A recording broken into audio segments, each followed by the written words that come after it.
பாரம்பரியம் மாறாத தேனூர் கள்ளழகருக்கு நெல் கோட்டை கட்டி அனுப்பி வைக்கும் நெகிழ்ச்சி விழா.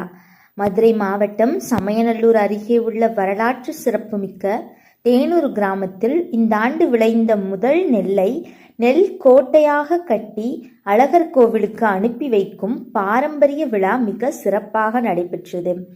நூற்றாண்டு கால சம்பிரதாயம். தேனூர் கிராமத்தில் கண்மாய் மற்றும் கால்வாய் பாசனம் மூலம் சுமார் 2000 ஏக்கர் பரப்பளவில் விவசாயம் நடைபெற்று வருகிறது.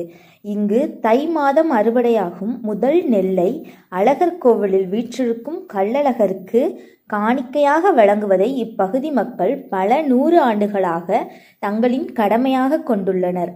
விமர்சையாக பூஜை மற்றும் அறுவடை. இந்தாண்டு கிராமத்தை சேர்ந்த விவசாயி ராஜேந்திரன் என்பவரது நிலத்தில் விளைந்த முதல் நெல் அறுவடைக்காக தேர்வு செய்யப்பட்டது.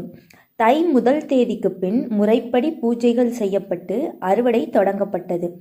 அறுவடை செய்யப்பட்ட நெல் அனைத்தும் முனியாண்டி கோவில் களத்தில் குவியலாக கொட்டப்பட்டது.